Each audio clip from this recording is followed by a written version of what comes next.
CSC के द्वारा दी जाने वाली एक महत्वपूर्ण सर्विस ई स्टेम सर्विस के ई स्टेम के बारे में आप सभी को अवगत कराऊंगा। मैं इस प्लेटफॉर्म के माध्यम से आप सभी लोगों को मालूम है कि 450-500 वीएलई भाई हमारे इस सर्विस का पूरे उत्तर प्रदेश में इस सर्विस का लाभ ले रहे हैं, जिनमें बहुत से ऐसे वीएलई भाई हैं जो तहसील के आसपास रहते हैं और जो कि अपने ग्राम पंचायतें या अर्बन में कहीं बैठे हुए। तो इस सर्विस के बारे में अभी तक जिस हिसाब से वीएलई भाइयों के को इंफॉर्मेशन होनी चाहिए या उनकी तरफ से जो रुझान आना चाहिए, जो कि वो अभी अपेक्षित नहीं हो पा रहा है।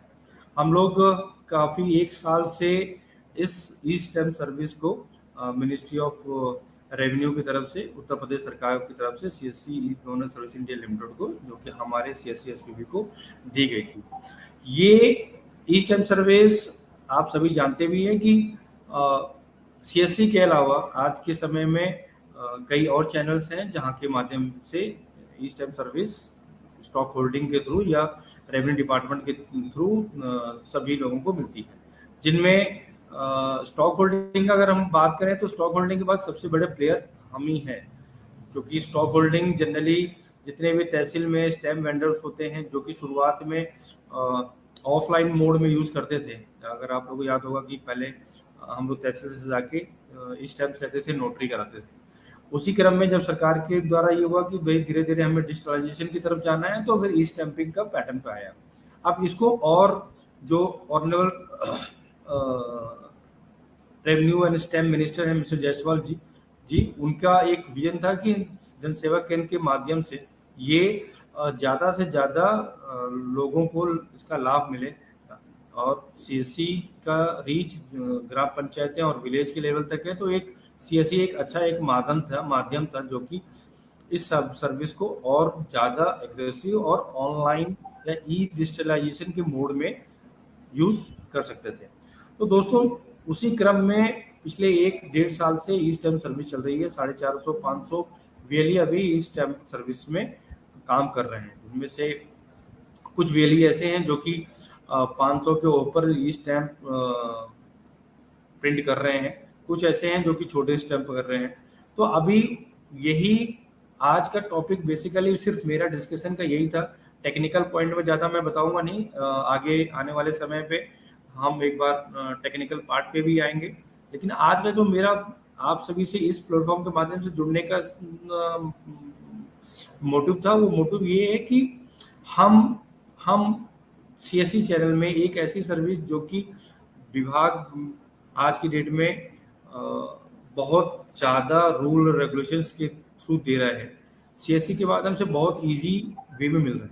शुरुआत में हमने इसमें एक कैपिंग लगाया था कि जिनका रेंटेड प्रेमिसेस है उनको हम ई स्टैम्प सर्विस नहीं दे रहे थे, बट अभी मैनेजमेंट के डिसीजन के माध्यम से हम चीज़ों को थोड़ा सा रिवाइज किए हैं।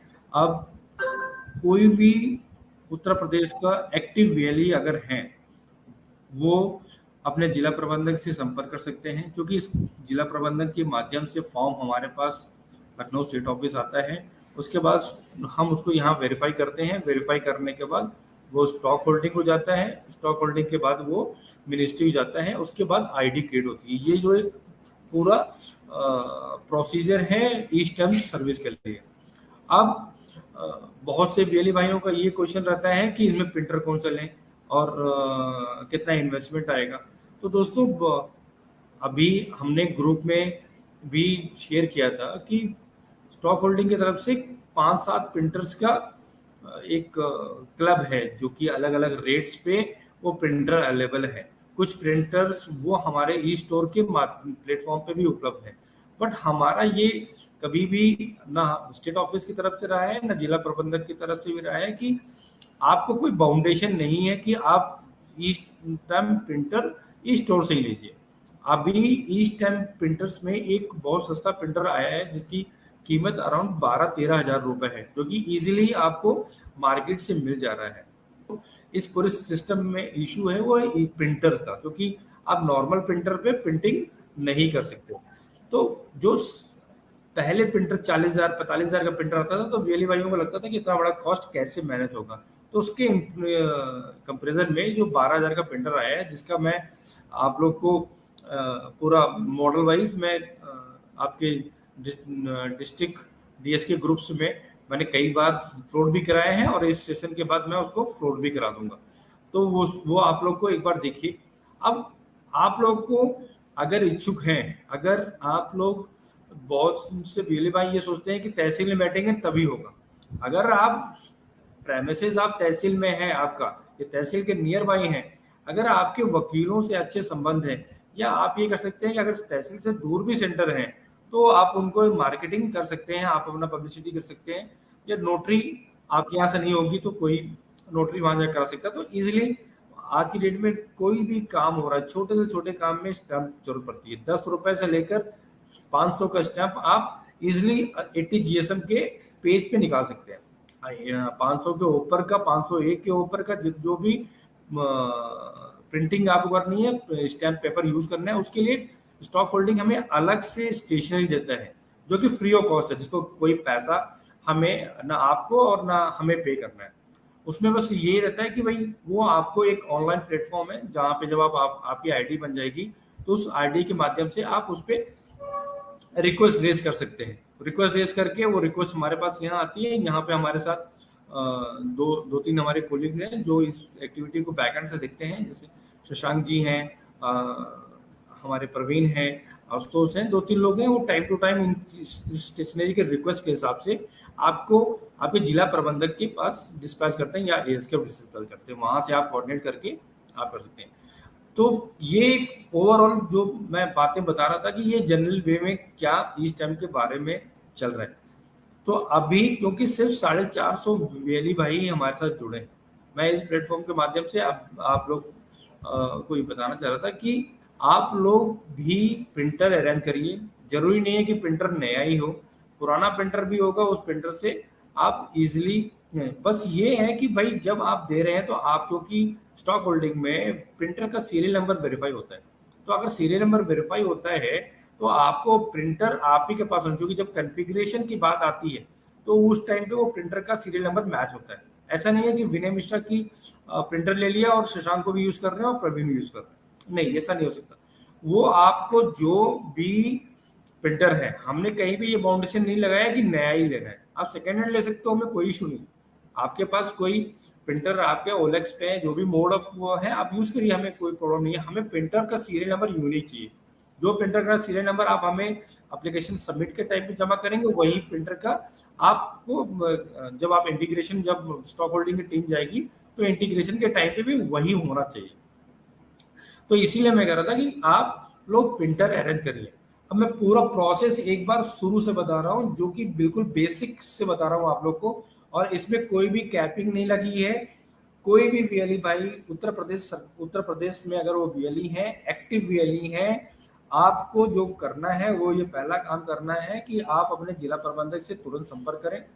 जिला प्रबंधक के पास एक पूरा प्रारूप है, एक पूरा फॉर्म है, कुछ उसमें इंस्ट्रक्शन दिए गए हैं, उसको आप क्लीन साफ सुथरी राइटिंग में भरिए, अपना डिटेल डाल करिए, और उसके बाद जनपद में जो हमारे नोडल ऑफिसर हैं, उन नोडल ऑफिसर के माध्यम से उसको सिग्नेचर कराइए, उसको वेरीफाई कराइए। क्योंकि देखिए इसमें विभाग का काम है, एडीएम फाइनेंस साहब इसके नोडल हैं, तो जिला स्तर पे भी इसकी मॉनिटरिंग होती है। स्टॉक होल्डिंग और आपके स्टैंप एंड रेवेन्यू डिपार्टमेंट का भी आईजी लेवल के ऑफिसर जिला स्तर पे रहते हैं। तो आपको ये देखना है कि हमारा सबसे बड़ा इस पूरे ई स्टैम्प सर्विस में जो सबसे बड़ा चैलेंज है वो ये है कि किस तरह से हम अपनी नॉर्म्स को फॉलो करें। नॉर्म्स को फॉलो करना बहुत इंपॉर्टेंट है, क्योंकि जो कि विभाग इसमें है, और इसमें अगर कोई भी फाइनेंशियली अनियमितता पाई जाती है तो सीधा एफआईआर है, और एफआईआर हमारे तरफ से भी होगी और जो जिला प्रशासन है, प्रशासन की तरफ से भी होगी। तो आप लोग, तो जो पहला काम ये है कि पहला काम आप अपने जिला प्रबंधक से संपर्क करें, फॉर्म का प्रारूप लें, उसको साफ सुथरी राइटिंग से भरें, सारे जो भी डॉक्यूमेंट्स में मांगे गए हैं, आपके सेंटर की फोटो, सेंटर का लॉन्गिट्यूड लैटिट्यूड के साथ सेंटर की फोटो और बाकी सब चीजें उसमें आप उसमें पूरा आधार, पैन कार्ड, आपके पासपोर्ट, पासबुक का फोटोकॉपी, सेंटर की फोटोकॉपी आप पूरा उसमें बकायदा लगाइए। वो सिग्नेचर करने के बाद जिला प्रबंधक हमारे पास यहाँ लखनऊ स्टेट ऑफिस में भेजेंगे, तो यहाँ पे हम भी उसमें आपके जो भी ट्रांजेक्शन्स हैं, जो आपके डॉक्यूमेंट्स लगाए गए हैं, वो आपके आपके डॉक्यूमेंट हैं कि नहीं, बैंक डिटेल्स आपकी हैं कि नहीं, ये हम वेरीफाई करते हैं। उसके बाद वेरीफाई करने के बाद हम स्टॉक होल्डिंग को देते हैं, उसको स्टॉक होल्डिंग उसको जो अपने हिसाब से स्क्रूटनी करता है और फिर जाके आईडी क्रिएट होती है। अब आईडी क्रिएट होने के बाद ये जो पार्ट है वो भी एक कुशल की ये देखने को आता है कि भाई आप आईडी तो बनवा लेते हैं, आप प्रिंटर रजिस्ट्रेशन के लिए भागते हैं, प्रिंटर रजिस्ट्रेशन नहीं कराते हैं। जब आपकी आईडी बन गई है, एक स्टैंप आईडी जिसके लिए आप अगर बाहर से अप्रोच करेंगे तो उसके लिए कई लेवल पे आपको कुछ ब्रोकर्स हैं, कहीं पे कुछ ऑब्लाइज करना पड़ेगा, ऑफिसर्स के पीछे भागना है। और आप अगर वीएलई हैं तो वीएलई का फायदा आपको ये मिल रहा है कि सिर्फ आपको एक फॉर्म भरना है, प्रिंटर खरीदना है, जिला प्रबंधक से संपर्क करना है, क्योंकि जिला प्रबंधक एक उसका नोडल ऑफिसर है, उसका नाम बकायदा एडीएम फाइनेंस एफआर के पास मेंशन किया गया है कि ये फला जनपद का नोडल ऑफिसर है। कल की डेट में कुछ अगर कोई भी बातचीत होती है, कुछ भी होती है, तो जिला प्रबंधक उसमें अपना रोल प्रेजेंट करेंगे, अपना पक्ष सीएससी का पक्ष रखेंगे। तो ये आपको सिंपल करना है, आपको फॉर्म भरना है, फॉर्म भरने के बाद आपको फॉर्म जमा करना है, प्रिंटर की फोटोग्राफी या फिजिकली प्रिंटर वेरीफाई करा देना है जिला प्रबंधक से, और उसके बाद ये जो कार्रवाई है वो 1 महीने से 45 दिन के बीच में है, क्योंकि ये 15 25 का लौट जाता है, जो कि स्टॉक होल्डिंग में जाने के बाद बकायदा वेरीफाई होता है, फिर डिपार्टमेंट तरफ वेरीफाई होता है, तब आईडी बनता है। तो मैं जो ये बोल रहा था कि जो लोग अपना आईडी क्रिएट होने के बाद भी अभी भी 150-200 लोग ऐसे हैं जो कि आईडी बन गई है, आईडी क्रिएट हो गई है, लेकिन काम नहीं कर रहे हैं। हमने कुछ इसमें कॉलिंग भी कराई थी, तो बहुतों को ऐसा पता चला कि जिनको मालूम ही नहीं कि आईडी बन गई। तो उन सभी लोगों को मैं इस प्लेटफॉर्म के माध्यम से बताना चाह रहा हूँ कि आप अपनी मेल आईडी, जो मेल आईडी आपने फॉर्म में भरा था, उसी मेल आईडी पे आप संपर्क अपना मेल देखिए। अगर आपकी मेल पे मेल आईडी पे यूजर आईडी पासवर्ड आया है तो आप तुरंत अपने जिला प्रबंधक से संपर्क करें। जिला प्रबंधक से संपर्क करने के बाद आपको उसमें स्टॉक होल्डिंग तरफ से एक ट्रेनिंग दी जाती है कि कैसे आपको प्रिंटर यूज करना है, कैसे आपको अगर रजिस्टर मेंटेन करना है, कैसे आपको जो नॉर्म्स फॉलो करना है, ब्रांडिंग आपकी होनी चाहिए, वहां बकायदा मेंशन होना चाहिए कि यहाँ पे ई स्टैम्प सुविधा मिल रही है, कोई ओवर चार्जिंग नहीं होनी चाहिए। 10 रुपए से 500 रुपए 500 रुपए तक आपको 80 जीएसएम पेपर, आप नॉर्मली किसी की स्टेशनरी शॉप पे जाएंगे तो उससे बोलेंगे भैया 80 जीएसएम का हमें फॉर्म दे दीजिए, तो वो आपको दे देगा, तो A4 साइज पेपर दे दीजिएगा। तो 80 जीएसएम पेपर आप 10 रुपए से लेकर 500 रुपए तक के पेपर में कर सकते हैं। इधर हाल फिलहाल में हमें कुछ केसेस ऐसे मिले हैं जिसमें हमें आज की डेट में बहुत ज्यादा दिक्कत आ रही है। वो ये आ रहा है कि वीएलई भाई जानते हुए भी जानबूझकर उन्होंने कुछ ऐसे स्टैम्प पेपर्स प्रिंट कर दिए जो कि नॉर्म्स के हिसाब से नहीं था। मैं महोदय आप सभी को इस प्लेटफॉर्म के माध्यम से कहना चाहूंगा कि ये कोई मजाक नहीं हो रहा है यहाँ। अगर आपको कोई चीज जानकारी नहीं है तो आप शशांक को मेल कर दीजिए या मुझे मेल कर दीजिए, या हेल्प डेस्क हमारा नंबर है, हेल्प डेस्क नंबर पे कॉल कर दीजिए, जिला प्रबंधक से संपर्क कर लीजिए। लेकिन कृपया करके जहां भी अगर आपको लगता है कि कुछ गड़बड़ होना है या आपको कंफ्यूजन हो रहा है तो प्लीज एक बार संपर्क कर लीजिए, क्योंकि इसमें क्या है, एक बार प्रिंट हो गया तो रिवर्स नहीं हो सकता, तो उसको रिवर्सल हो सकता है, आपको रीप्रिंट का ऑप्शन मिल सकता है, लेकिन वो भी टाइम बाउंड के अंदर आपको प्रिंट के 24 घंटे के अंदर या सडनली आपको बताना पड़ेगा। तो ये एक चीज है। बट आप अगर 500 का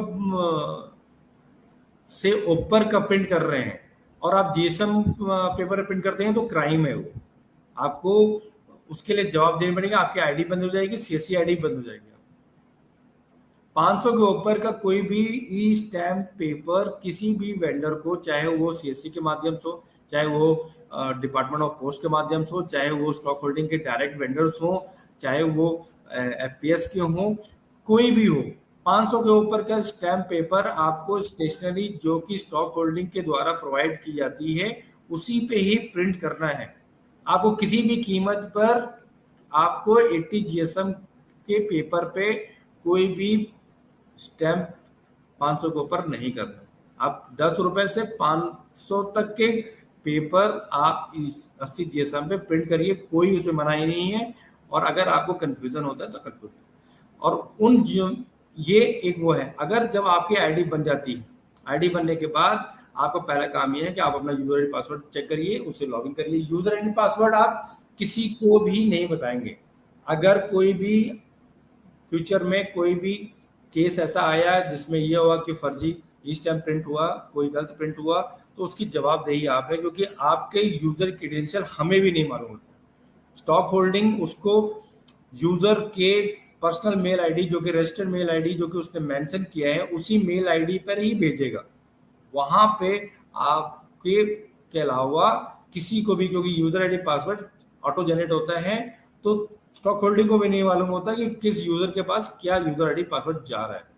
तो इसके लिए होल सोल रिस्पॉन्सिबिलिटी आपकी है। आप अगर अपना यूजर क्रेडेंशियल किसी और के साथ शेयर कर रहे हैं, कल की डेट में अगर कुछ भी उसमें अनियमितता पाई जाती है या कुछ फ्रॉड होता है, तो उसके लिए होल सोल जवाबदेही आपकी है। उसमें सीएससी की तरफ से आपको कोई भी मदद नहीं होगा।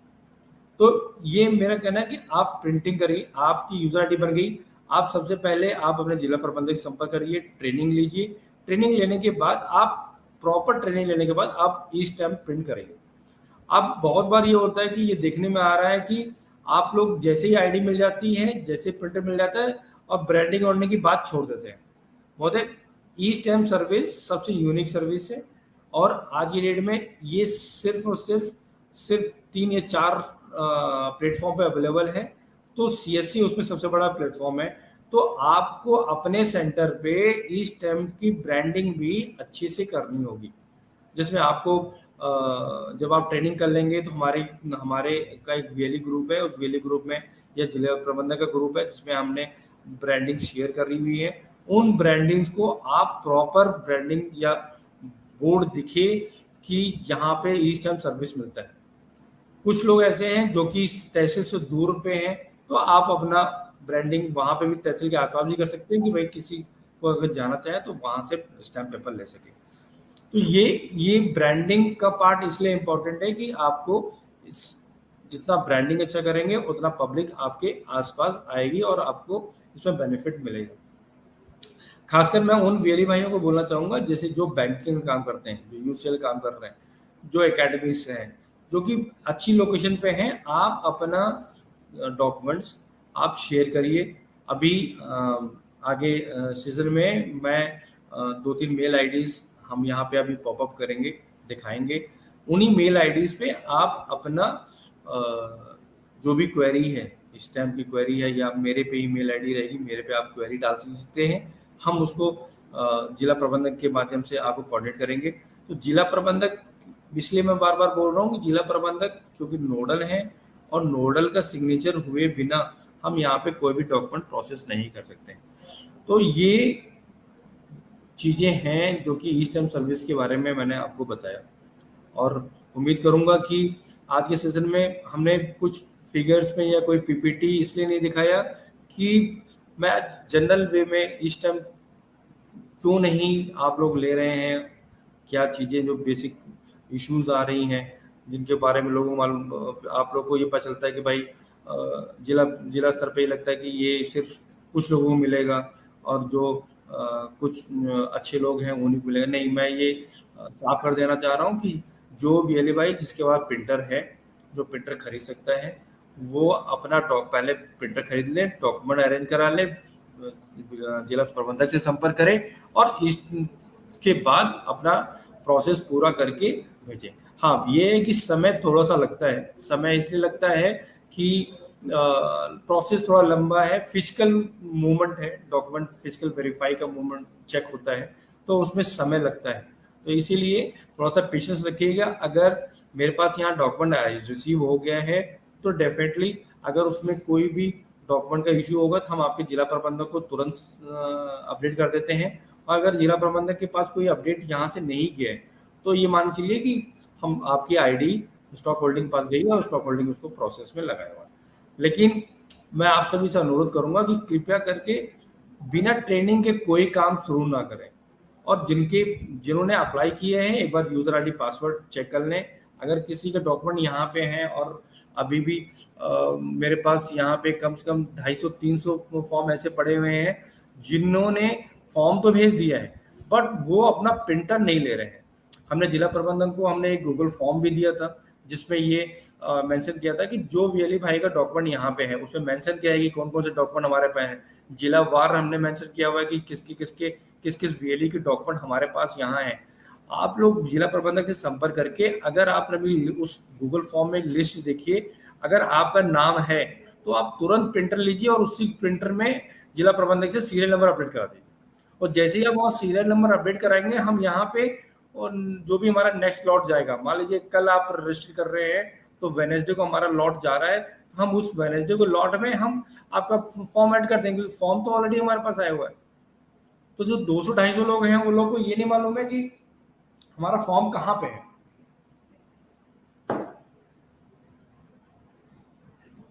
तो आप लोग एक बार जिला प्रबंधक से संपर्क करें जिन्होंने एक बार फॉर्म भेज चुके हैं, और जिन्होंने नहीं भेजा है वो भी जिला प्रबंधक से ही संपर्क करें, क्योंकि जिला प्रबंधक से संपर्क करने के बाद फॉर्म की फॉर्मेलिटीज पूरा करें, प्रिंटर लें। हम ये नहीं करेंगे एकदम महंगा वाला प्रिंटर लीजिए, 12,000 वाला जो प्रिंटर है आप प्रिंटर खरीदिए। प्रिंटिंग से मतलब है क्वालिटी अच्छी है उसकी प्रिंटिंग की, और आप अपना काम चालू करिए। तहसील में संपर्क करिए। जब जिन वीएलई भाइयों का आईडी बन गया है, अभी बहुत से लोग ऐसे हैं जो कि 10, 20, 25 ही किए, पूरा महीना 1 साल से 1.5 साल से आईडी बनी हुई है और देखने पे सिर्फ 15-20 स्टेप है। पूछने बोलते हैं कि सर हमारे आसपास कुछ नहीं है हमारे। अरे आपके आसपास कोई नहीं आएगा, आपको आगे बढ़ के आपको मार्केटिंग करनी पड़ेगी। आपके एरिया में आपको कुछ टेम्पलेट बंटवा दीजिए। ई स्टैम्प इतनी आसानी से, जितनी आसानी से सीएससी के माध्यम से आप सभी को मिल रही है उतने आसानी से नहीं मिलता है कहीं। आप ये भली बात ही जानते हैं, जिन लोग ग्राउंड पे हैं वो सब जानते हैं कि ई स्टैम्प सर्विस इतना इजी नहीं मिलता है। हाँ, लेकिन इजी मिल रहा है क्योंकि आप वीएलई हैं, सीएससी के वीएलई हैं, इसीलिए आपको ये आसानी से मिल रहा है। तो कोई चीज आसानी जब मिलती है तो उसको उसकी उतनी कदर नहीं रहती है जो हमें लगता है। तो अगर आपको सही में कुछ आपको सिस्टम से अर्निंग करना है, ये सर्विस लेनी है, तो आपको नॉर्म्स फॉलो करना पड़ेगा, आपको प्रिंटर परचेज करना पड़ेगा और जिला प्रबंधक से मिलिए और उसके बाद अपने डॉक्यूमेंट भेजिए और आगे हम करेंगे।